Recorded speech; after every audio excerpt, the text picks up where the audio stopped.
Immersing yourself in all things soccer ahead of this summer's World Cup? I'm Alex Abnos, Senior Sports Editor from The Guardian. And whether you're a soccer beginner or you know the game inside and out, we've got you covered. Read, watch, and listen as our journalists connect the dots between the games, the cultures, and this political moment. We'll have daily newsletters throughout the tournament, reporters on the ground with all the big teams, and the legendary Football Weekly podcast. The Guardian, bringing you the whole picture on soccer. Search Guardian Soccer for more. Have you ever been stuck on a weight loss plateau? Trying everything and anything you can to lose that extra weight and reach peak health? We've all been there, but Noom's unlocked the secret to reaching the mountaintop. Go in micro. The Noom GLP-1 microdose program starts at $99 and is delivered to your door in 7 days. Start your microdose GLP-1 journey today at Noom.com. That's Noom.com. Noom. Micro changes, big results. Noom GLP-1 RX program involves healthy diet, exercise, and support. Individual results may vary. Meds and personalization based on clinical need. Not reviewed by FDA for safety, efficacy, or quality. No affiliation with Novo Nordisk, Inc., the only U.S. source of FDA-approved semaglutide. Not available in all 50 U.S. states. The scouting report's in. Unlock the savings at Boost Mobile. Get unlimited wireless for $25 a month forever and keep your phone. It's a veteran move. Unlock the savings at boostmobile.com/unlock. $25 forever. Requires customers to remain active on Boost Mobile Unlimited Wireless Plan. For full offer details, visit boostmobile.com. Welcome to the Lessons from the Great Coaches podcast. I've learned that you don't do it alone. You learn so many different things from so many different coaches. That's an elite learning environment. Failure is not a problem. How you deal with it is a problem. How to be resilient. How important it is to infuse joy in the process of learning. To be a good coach, you've got to give more than you take. What an interesting life it is to be a leader. Hello and welcome to the Great Coaches podcast, where we believe that there is no algorithm for leadership.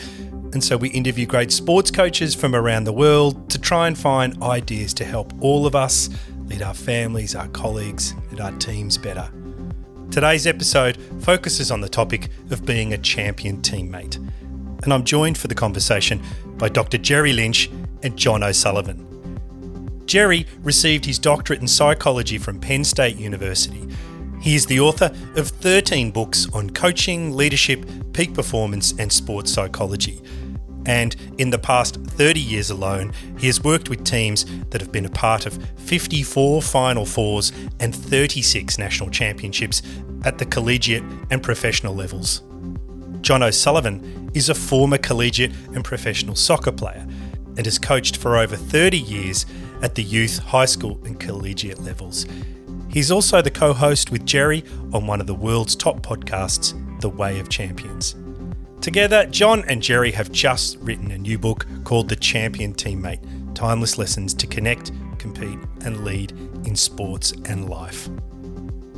And just before we go to the interview with John and Jerry, if you like what we do here at the Great Coaches Podcast, then head over to our website, thegreatcoachespodcast.com. There you will find loads of exclusive audio and video content that you can download and share with your family, friends and colleagues to bring a different context to the conversations and challenges that your team might be facing.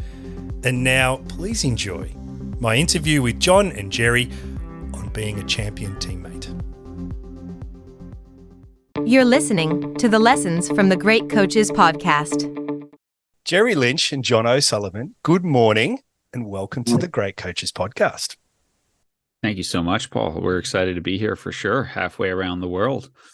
We're celebrating the afternoon. Why don't we start with that then? Could both of you tell us where you are in the world and what you've been up to so far today? Go ahead, John. So I live in Oregon. So U.S. Northwest, West Coast. It's early afternoon here. So actually started today with 2 interviews for our own Way of Champions podcast. Worked on 2 of those, did a little coach mentorship work, collected myself because I was out of town for 4 days. Just sent my daughter with my truck to go pick up my broken lawnmower. And when we're done here today, I think I got some yard work to do. How's that? Because we're real people. Sounds good. And Jerry, where are you? Like that.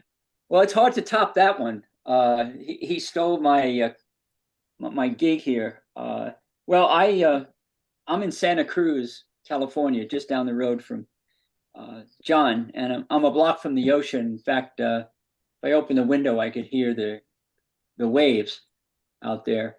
And I did my gardening this morning and took care of some plants that the gophers were eating, and then got back to putting together my work with the curriculum for our upcoming conference in Denver on August 4th, 5th, and 6th that John and I, it's our 7th annual, and takes a lot of work. And so I've been really focusing in on making this the best one possible. We want to crush it, and we want to give to people so much of what we've learned since the last time in person.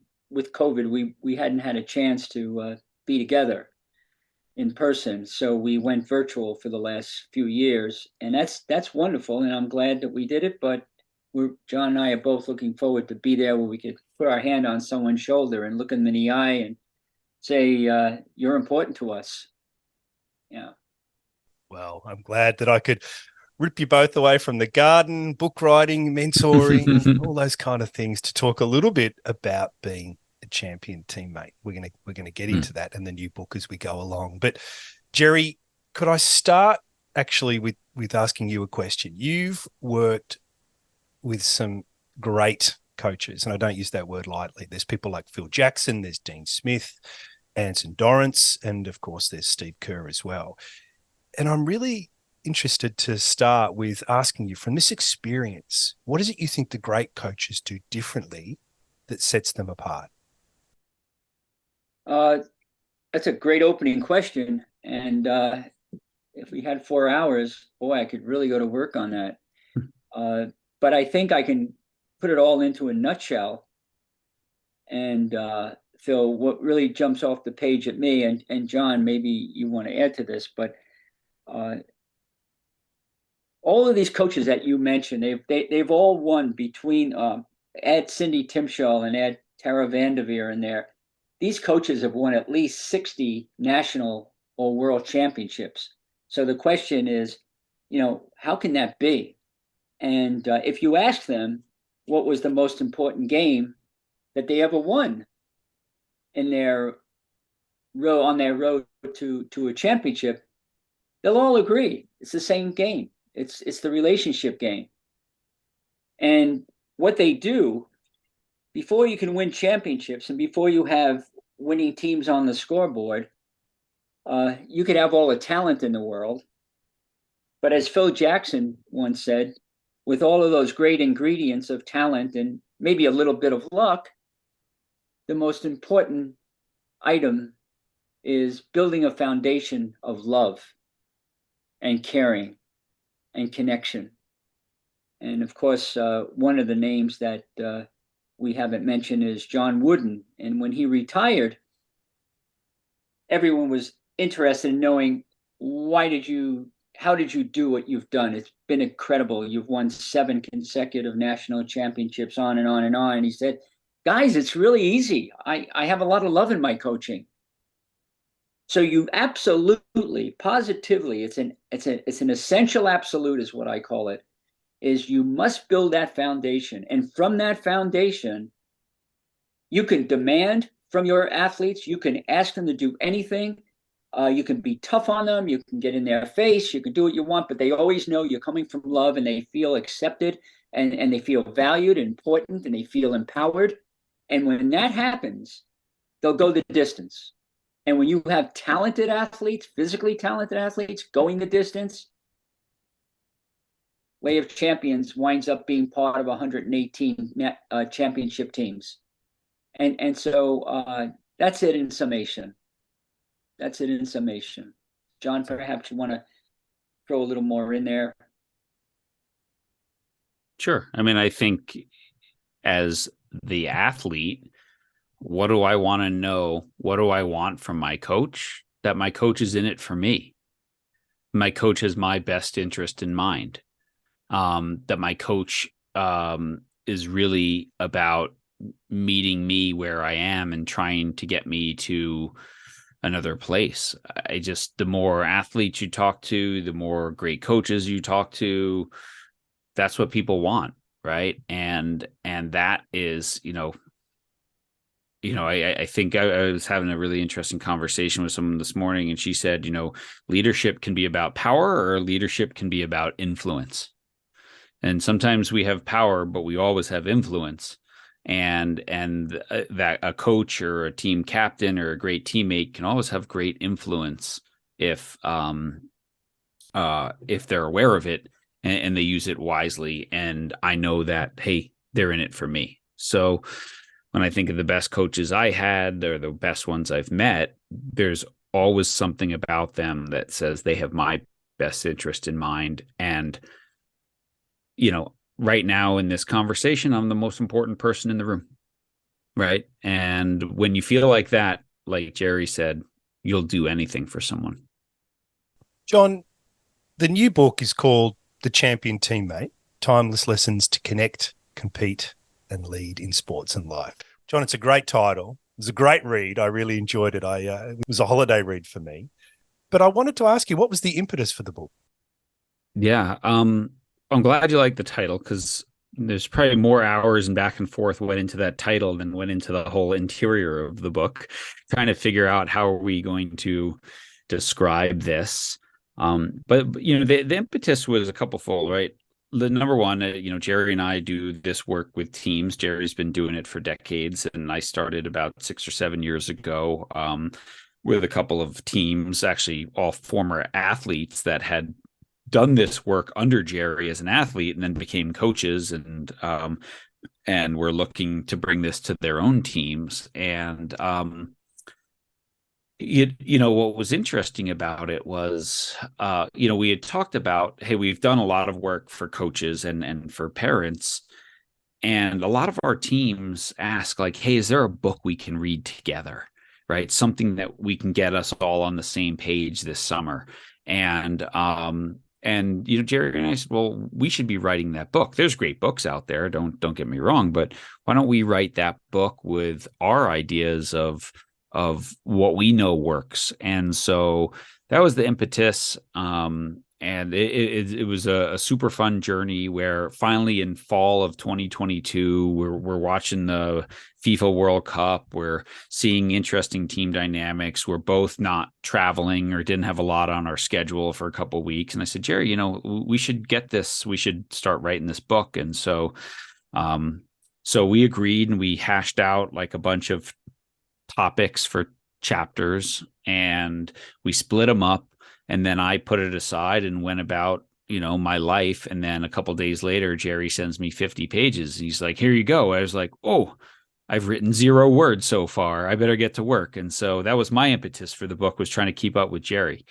The book, I think we put the whole thing together in probably less than a month, because we were both so inspired to write it. And we were great teammates in this writing process of putting this together. Everything we talk about in the book, we were living every day to try to create the best book possible. It was super fun, because neither of us had really, Jerry's had a co-author before, but not sort of a on every topic on the book. And I had never had a co-author before. So it was super fun. Well, it definitely comes across as a group effort. Some of the lessons in there are very deep, and I found it very applicable to both life and sports. Well, I disagree with John in this sense. We and respectfully disagree, which is why we could write this book together. But this book's been many years in the making. John and I have known each other 7 years, and when he joined me in some of the work that I'm doing, he expanded his repertoire, because before me, he was into other aspects of sport, and John was a professional athlete, playing soccer and coaching, and so there's a lot of years. If you add my years with John's, we're talking about over a half a century of years of accumulating wisdom, not data, wisdom. And but in these last 7 years, with John working with teams and me working with teams, John actually approached me and said, I have this idea for a book. Are you interested?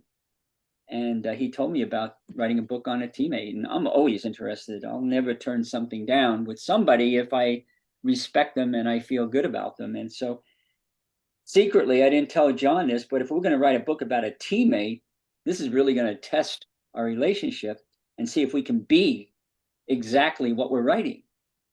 So in order to write this book as quickly as we did and as well as we did, and come up with these titles, come up with these chapters, we had to work together. We had to put into operation, and we did it so well.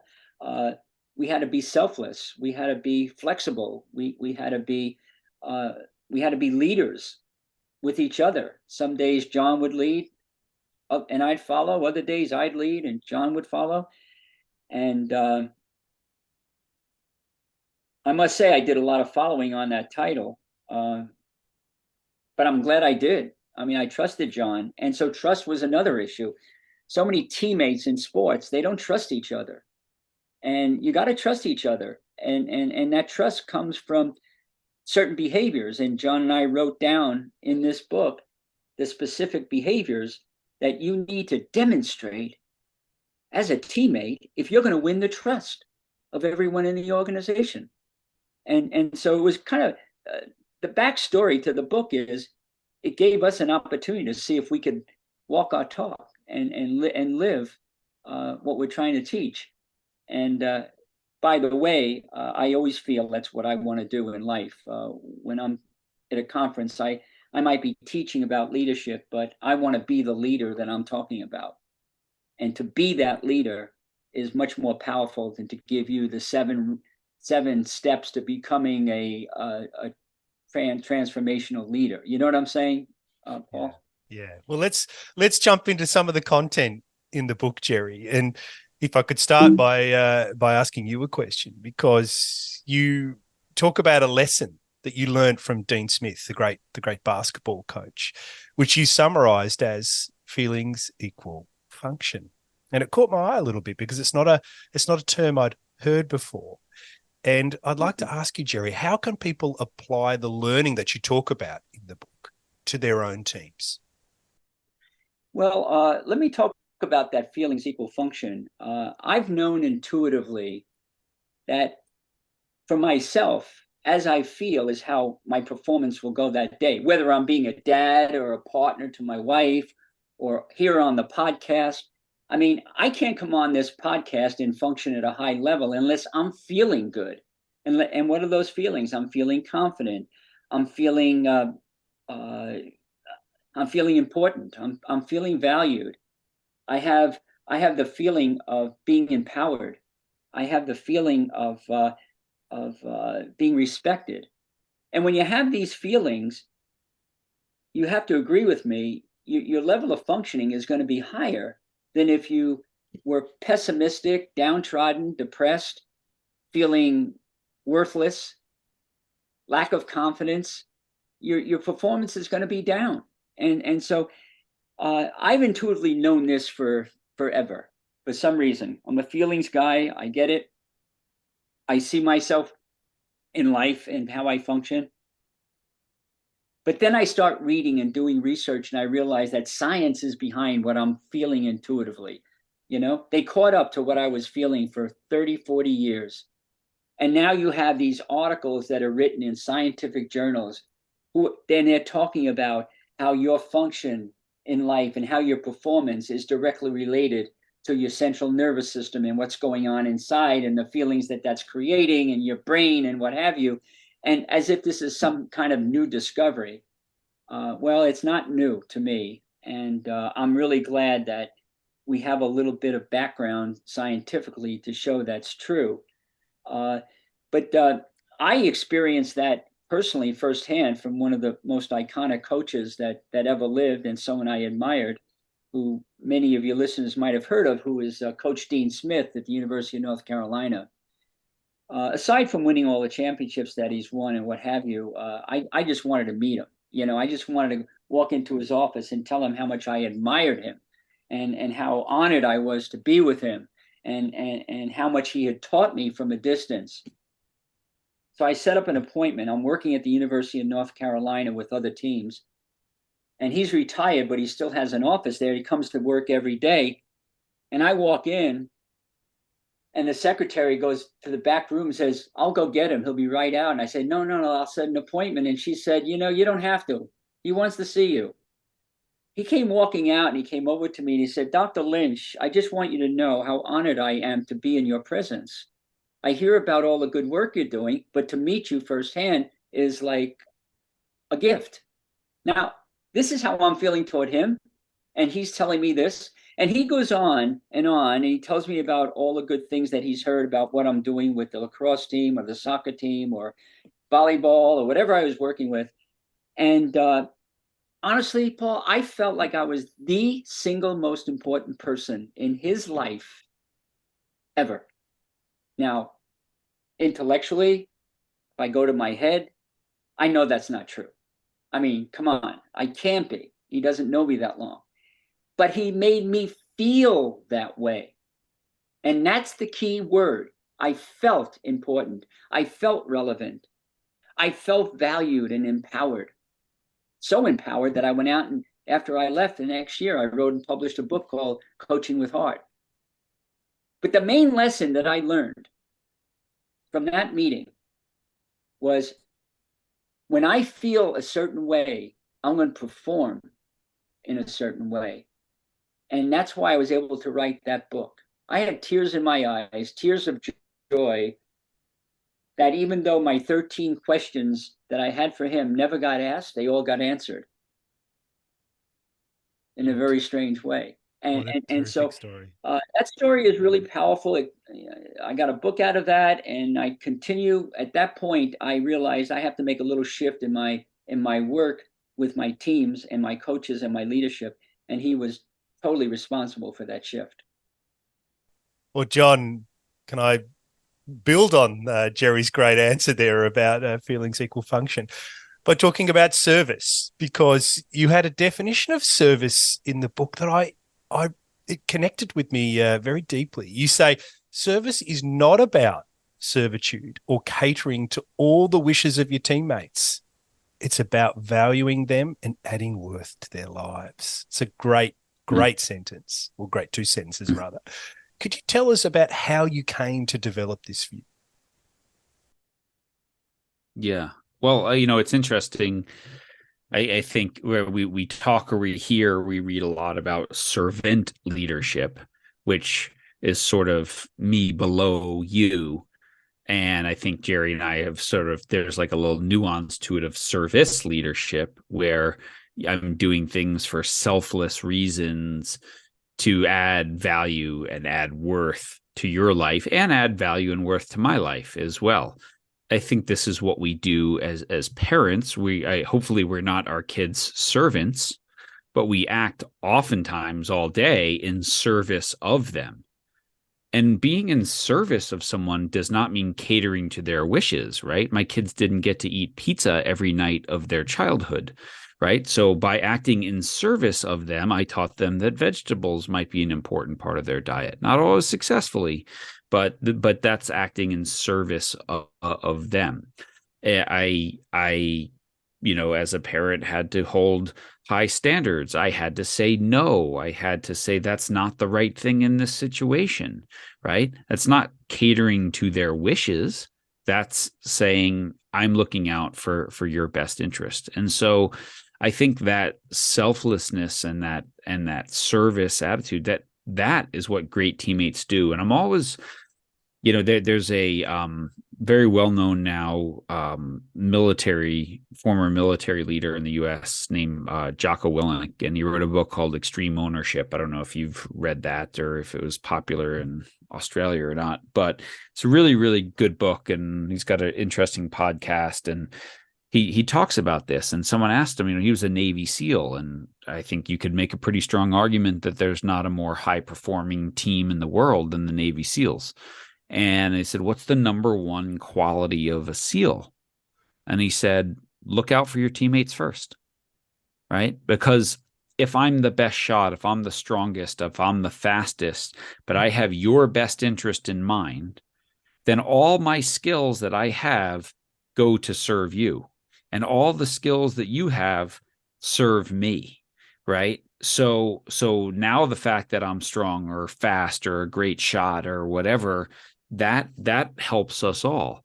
And I just think that idea is so often missed in today's popular culture that says, look at me, who's more famous, who's got more likes, who's got more money, fame, wealth, whatever it is. Like all these things that popular culture and influences teach us really don't work well in how do I work with others to move forward. And, if you ask for a big theme of the book, like one of them is just that you're going to be part of teams your whole entire life, your family, work, church, community, nonprofits that you serve, whatever it is, right? You're part of teams. And so many kids cross paths with sports growing up. What a great place to teach people how to be a great team member. And guess what? If you're a great team member, you're always going to be in demand no matter what you do. So let's teach kids intentionally early on to be great teammates. Let's teach kids in high school and university to be great teammates, because that's just going to help them function in the rest of their life. And what's one of the cornerstones of that? It's service to others. I'd like to pick up this idea of being a great teammate. And Jerry, I'd like to come back to you, because you preface this idea with what you call a sense of belonging. And there's a great quote in the book that I'd like to read you, actually, before we dive into the question. You say, everywhere we go, coaches, general managers, athletic directors, and athletes consistently tell us they are craving two important objectives from sports. First, they all desire a strong, positive team culture with a sense of belonging that includes higher levels of teammate accountability, competitiveness, caring, and connection. Now, it's a great quote, but it's the word belonging in there that really captured my attention as I was reading it. So, Jerry, I wanted to ask you, what do the best teams and organizations do to create this sense of belonging? Oh, what a wonderful question. And by the way, a lot of the things that, and this book even has in the title, not only in sports, but life as well. I'm going to start to shed some light that I might have. I don't know if I have it all, but on your question, worldwide, it's a universal belief in all people. We all crave being part of something bigger than ourselves. And I use that word crave intentionally. It's not like desire. It's not like want. It's crave. What do you do when you have a craving? You won't stop till you get it. And so we all crave this notion of being together, of functioning at a high level together for something bigger than any one of us individually. And so we work off of that craving. And what we do is we know that if we invite people to join us on this journey, what they're going to do is they're going to get what they want deep down inside. This is really, really what's important. So that sense of belonging, when you move to another community, the very first thing you start doing is, let me see if I can gather my tribe. Let me see if what I can do to start making a connection. Let people know that I care, so we can come together and I can feel part of something bigger than myself. And it's that sense of belonging, which is how John and I, it's the essence of how we build a culture. Now, where in life do you feel more like you belong than any other place? Hopefully, and it's not always true, but hopefully it's in your family. The first place that I feel belonged is where I belong is my family. And then I sort of drop a pebble in the water and the ripples go outward to the far shores of the lake, taking everybody in its path. And so for me, in order to do that, and John, I know you agree with this, I'll speak for you, is when we're working with a team, a culture, what we want to do is we want to mimic that concept of family and belonging. And in order to do that, we have to teach. It doesn't come naturally, because you walk into a locker room and you have 40 athletes. They could be from 40 different places in the world. It's not natural that they are family or they feel family, but keep in mind what I said, they crave it. So then what John and I need to do is we need to develop strategies. We have developed strategies, techniques, and tools which will make this world a better place. What world? The world that you find yourself in, that new community. You know, you came all the way from Colorado out here to Berkeley, California, and you feel like a stranger. Well, hey, if you're part of a sports team that John and I are creating, you're going to real quickly feel like part of something bigger than you can imagine, and that's family, and all that love and all that support and all that collaborative effort, and the whole idea of compassion for each other when we're down, when we're hurting.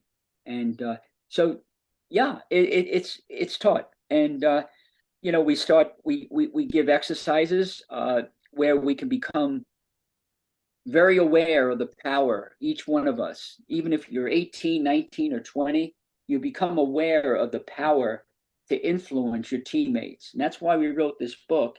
And we talk in this book about lessons that we've learned and strategies that we can use to develop those particular kinds of relationships.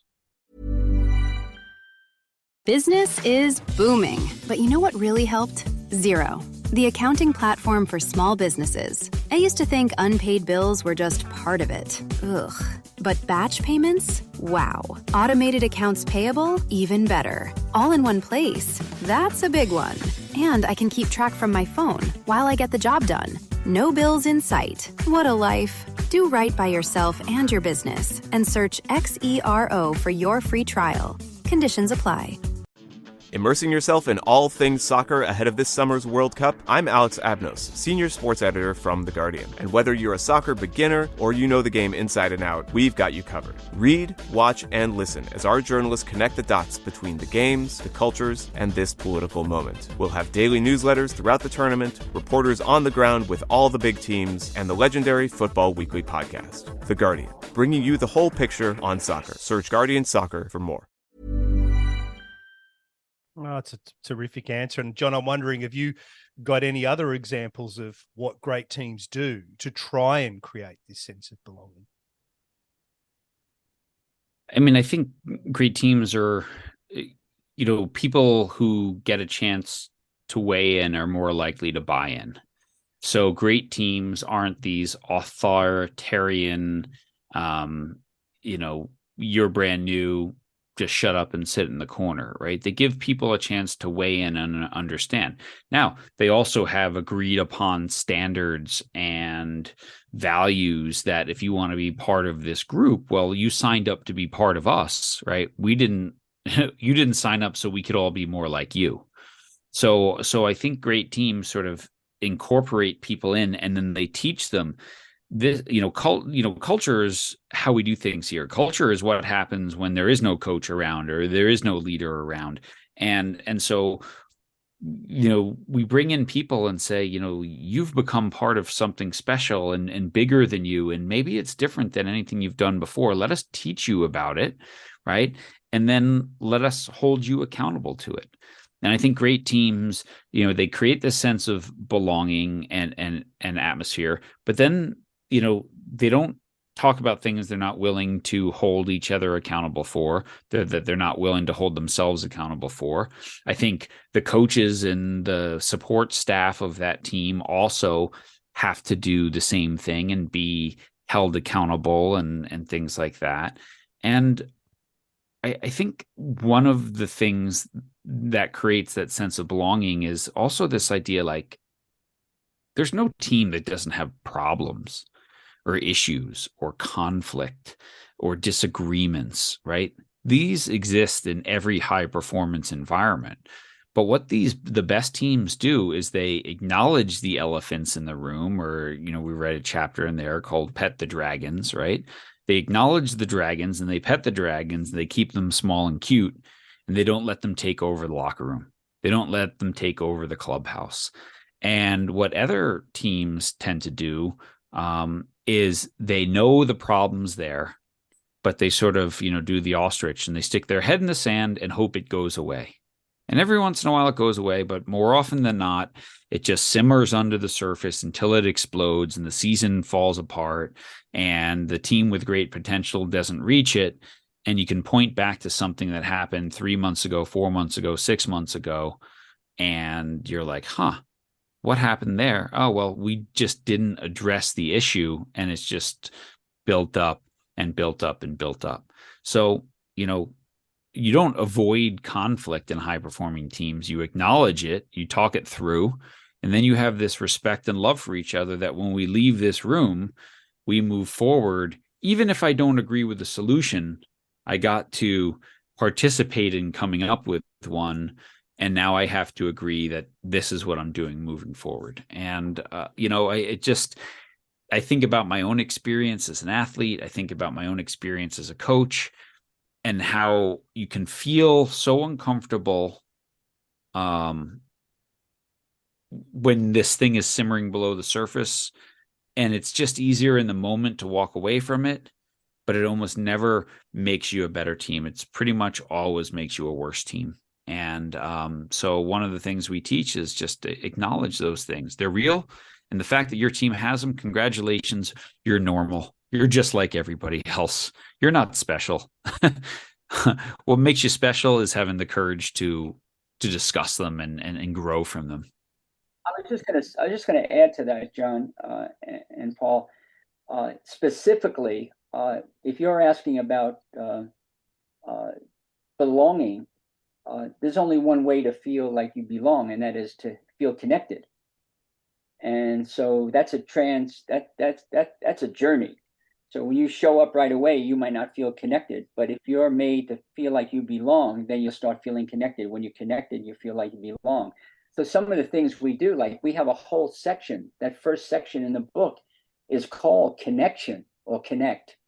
And in that book, in that part one, we'll teach the reader, the athlete, how to be able to walk in another person's shoes. And when Paul, you make me feel like you could walk in my shoes. You really understand me and you have compassion for me. Oh, wow. Do I feel like I belong? I feel important. I feel like I belong. There's a whole chapter. Our chapters are like 3 pages long on purpose. None of us have the time to read, 35-page chapters these days.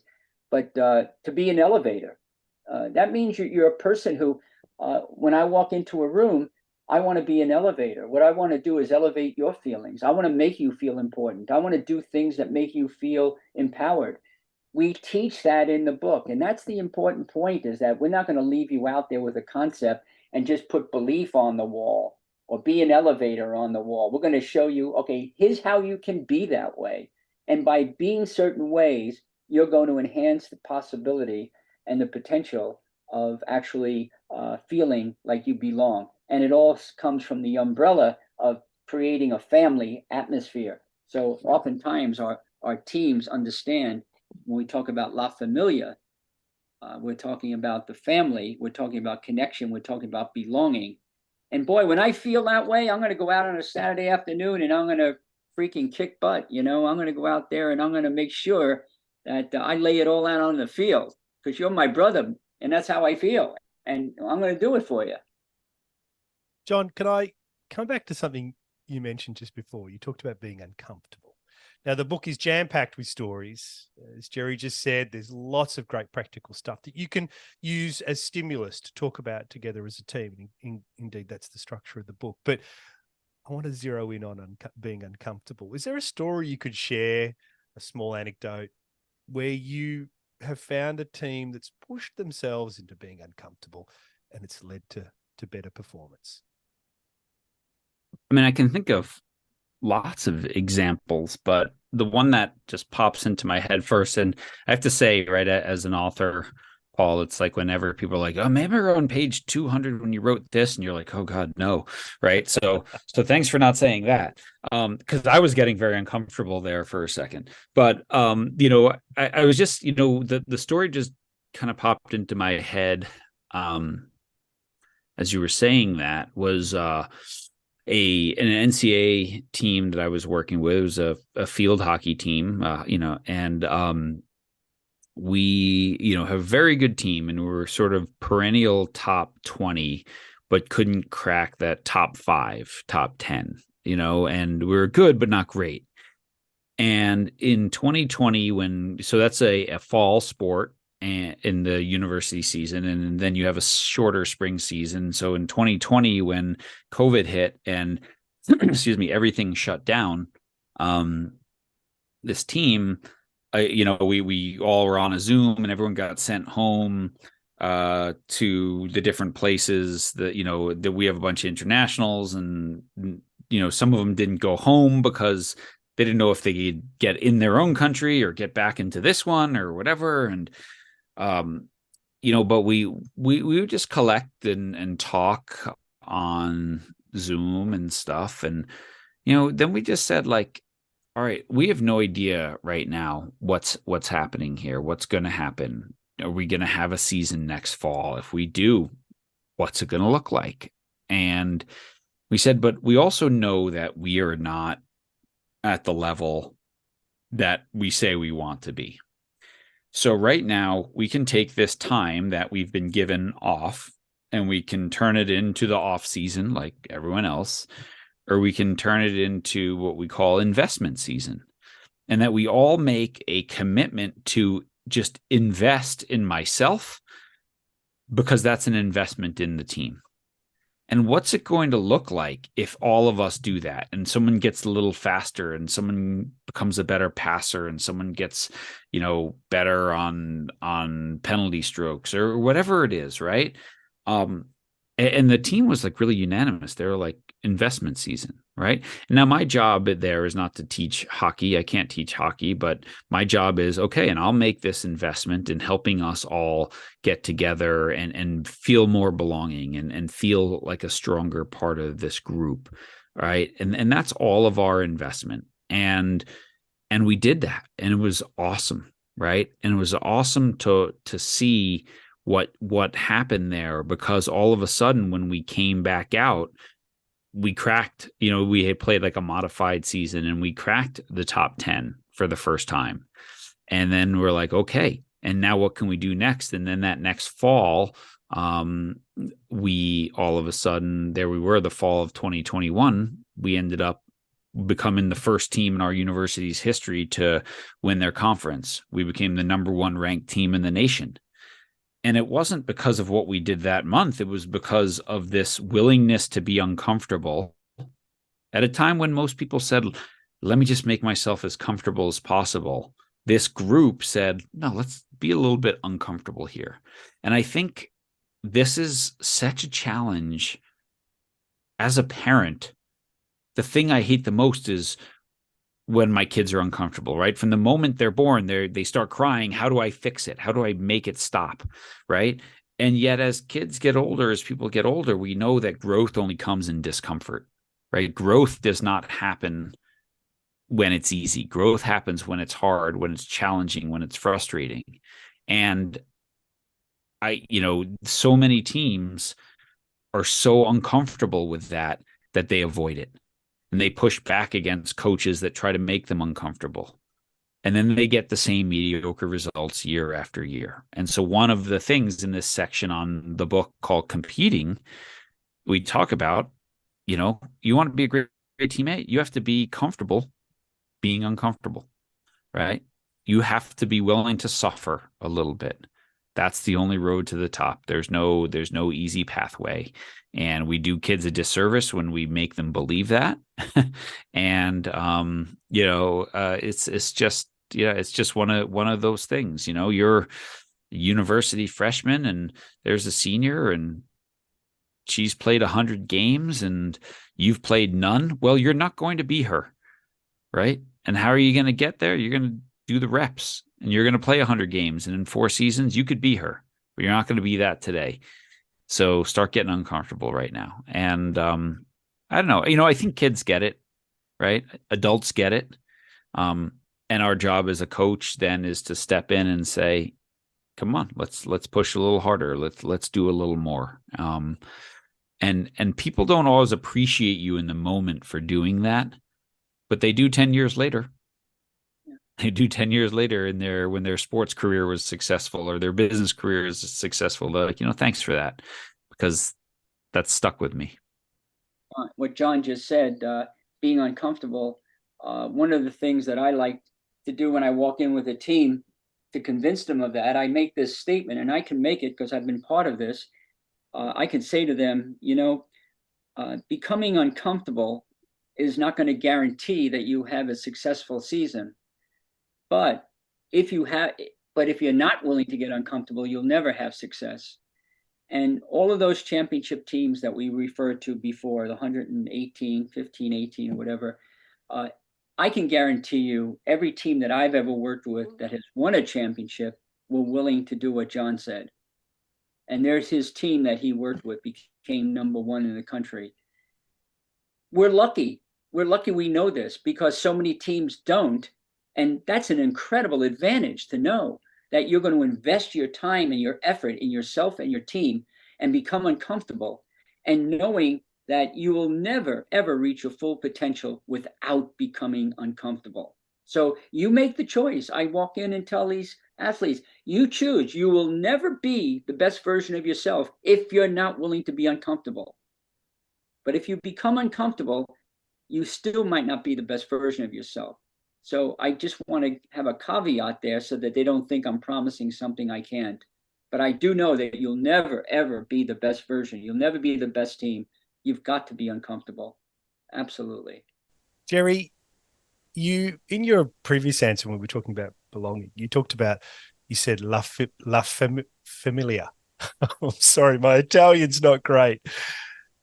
But I wanted to pick up on the theme of family. In the book, it's just a couple of lines. It's deep in the book, and it's very brief, actually. But you say your father was a battalion chief in the New York City Fire Department. And I'm just curious, how are the lessons that he taught you, good or bad, visible in your approach to leadership today?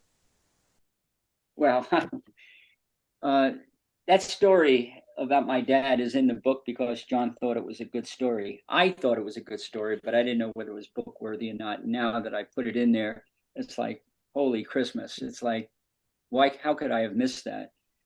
The other thing that John and I have in common, is a little aside, is we're both from New York. We both went to Catholic schools, and we both have fathers who were New York City Fire Department fighters. And so once we had that going, we knew we could write a book together, right? No, not really. There were some other ingredients that it took. But having said that, everything that I have learned about leadership in my life today, and I've been at this for 59 years. 59 years ago, I walked into a high school classroom, a Catholic high school classroom, to teach English literature, and I had the job as the JV basketball coach. 59 years ago. I've been learning ever since. I'm only halfway there.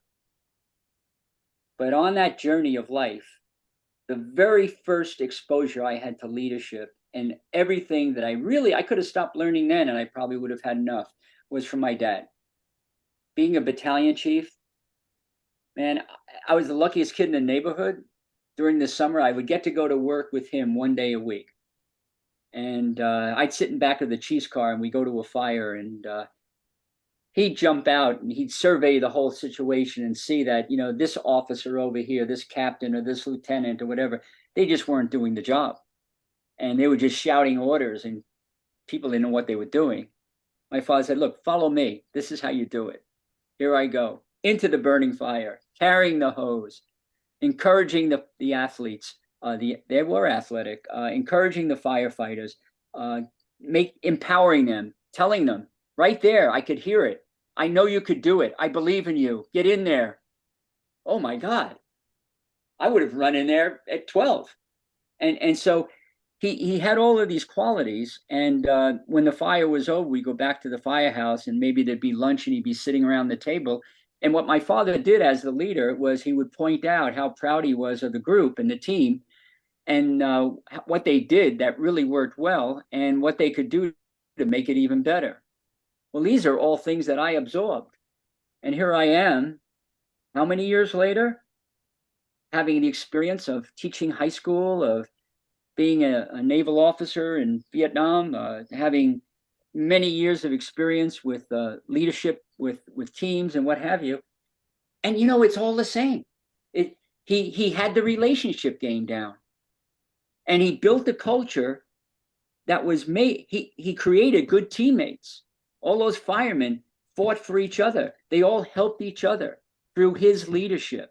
It started with him, and then he gave them permission to run with it. So yeah, we call that chapter Grab the Hose for good reason, because sometimes in life, if you want to be a good teammate, you got to grab the hose. If you don't grab the hose, you know, grab the cones, grab the balls, pick them up after practice, you know, grab the trash can and freaking clean the locker room, you know, make it right. And by the way, I hope the coach does the same thing, because that's what's going to really inspire, as my dad inspired me to carry this message. And it's a story I'm so glad I can tell, because I think it really makes a difference. It's a great story. Thank you for sharing it, Jerry. I would like to ask you both one final question. John first. John, you played collegiate and you played professional soccer. You've also coached at all the different levels in between over 30 years. Knowing what you know now, if I could take you back, if I had a time machine, I could take you back and introduce you to that young man that was just starting out. What would you say to him? You know, I always think about, like, when people ask questions like that, I'm like, well, I kind of like where I am now, so I wouldn't want to ruin it by doing something too radical back then. But because I still coach, right? Because I have my own children who are of that age where you're like, you know, you don't really realize how fast this goes by, right? So to enjoy it, I think I had really good influences about being a teammate, kind of similar to Jerry, with, you know, a firefighter for a father, right? Who's part of a team, and a pretty high consequence team, right? Like, there's not a lot of, you know, you don't realize this when you're a kid growing up, but, you know, unless you're a police officer or a firefighter or in the military, right? If your sales teammate messes up, you're probably not going to die, right? But so this brotherhood that I grew up around because of having a firefighter dad, or that Jerry did, was this, you're just sort of marinated in that every day. And so I think I became a pretty good teammate because of that. But when I think back about certain things that I wish I knew then that I know now, I could have done a lot of things better, right? Because I wasn't necessarily intentional about them. They just sort of happened. So, you know,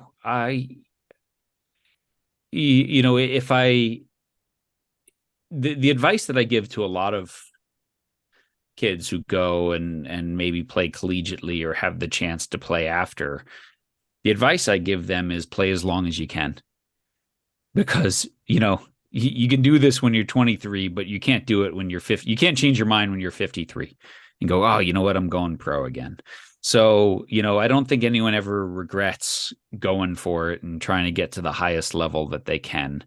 And maybe that would have been my advice, would have been like, that yes, this is hard, and yes, it's not exactly the way you might have scripted it, but keep going just a little bit longer, because you won't regret it later on. That's what I would say to myself. And Jerry, if I can take you back 59 years and introduce you to that high school teacher who was just that English teacher who was just starting out, what would you say to him? Oh my, well, I'm going to say a couple of things that John said, because I I feel the same way about certain things. But what's interesting is the head of the English department at Bishop Loughlin Memorial High School in Brooklyn, New York, the very first day I showed up to teach a class, he called me aside and he told me one thing. And I'll never forget it. He said, "Jerry, remember, don't smile until Christmas." Right? John, you understand what I'm saying? Because if you walk in that classroom and you smile, they're going to get all over you. I mean, I was 22 and a half years old. I'm teaching people only 5 years younger than me and all boys. And it was really a challenge. And he said, if you smile, then they're going to take advantage of you. You've got to be tough. And after Christmas, you've got them. I think that advice came from a place of being insecure.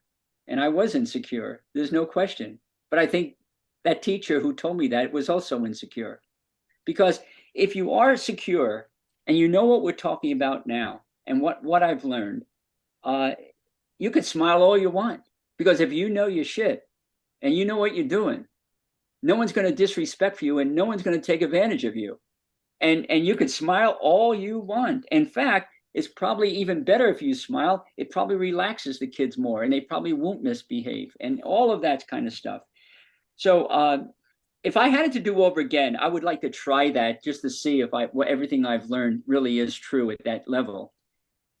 But honestly, this comes from a lot of thinking on a lot of my runs and walks recently, and this is something that's really important to me.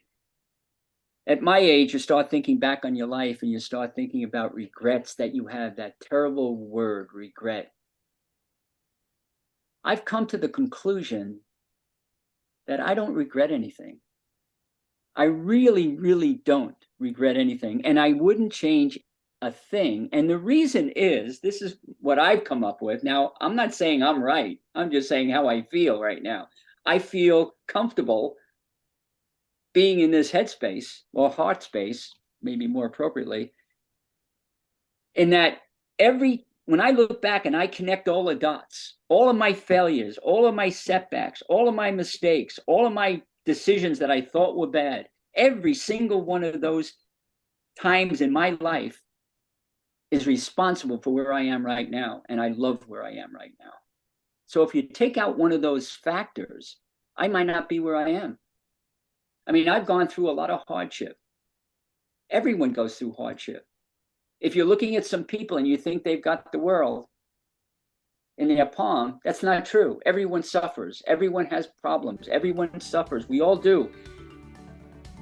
But the greatest suffering is having those regrets and wanting to change things. So I would want to keep everything the way it was. I kind of wish that I would have learned it earlier because my life wouldn't have been as a struggle.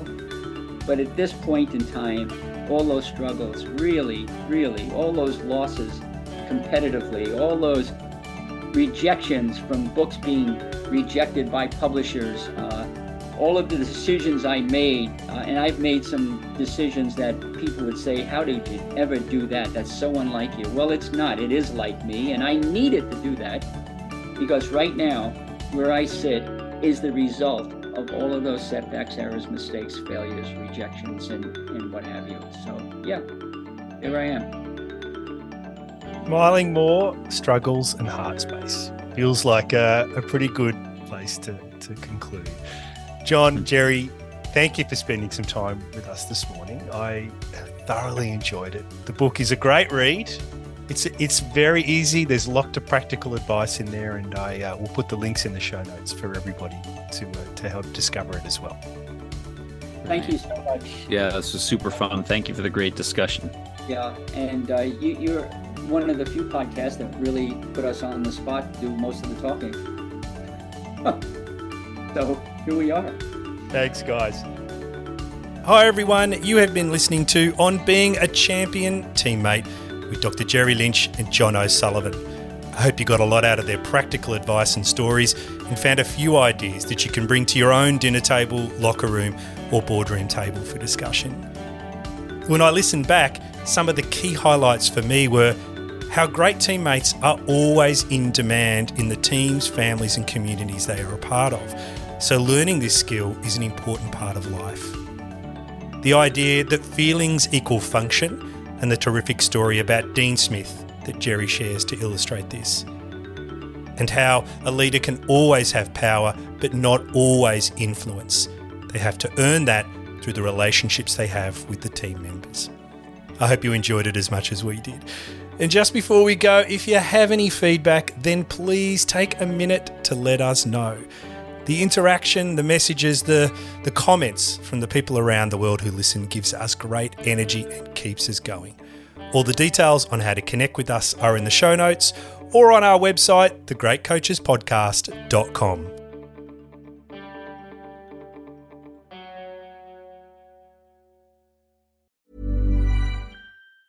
Big news! Boost Mobile is now sending experts nationwide to deliver and set up customers' new phones at home or work. Wait, we're going on tour? Not a tour. We're delivering and setting up customers' phones so it's easier to upgrade. Let's get in the tour bus and hit the road. No, not a tour bus. It's a regular car we use to deliver and set up customers' phones at home or work.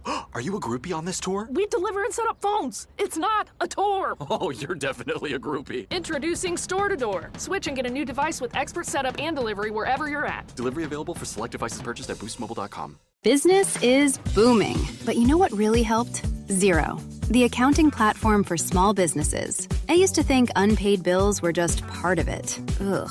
But batch payments? Wow. Automated accounts payable? Even better. All in one place. That's a big one. And I can keep track from my phone while I get the job done. No bills in sight. What a life. Do right by yourself and your business and search Xero for your free trial. Conditions apply. Immersing yourself in all things soccer ahead of this summer's World Cup? I'm Alex Abnos, senior sports editor from The Guardian. Whether you're a soccer beginner or you know the game inside and out, we've got you covered. From one of the fastest growing soccer newsrooms, The Guardian brings you in-depth World Cup coverage that gets into the winners and losers on and off the pitch. Read, watch, and listen as our journalists connect the dots between the games, the cultures, and this political moment. We'll have daily newsletters throughout the tournament, a global perspective, and a squad of Americans, including me, on the ground with the U.S. national team. Plus, if you want to test your soccer knowledge, try On the Ball. It's a game in the Guardian app, and it's really, really fun. And if you're into stuff like this... Well, I think the problem is if you give footballers an inch, they will take a mile. Is it too much when it's this close? It's a bit much. It's a bit too real. Maybe you could just talk with a slight delay. Be sure to listen to our Football Weekly podcast for on-the-move expert analysis. The Guardian, bringing you the whole picture on soccer. Search Guardian Soccer for more.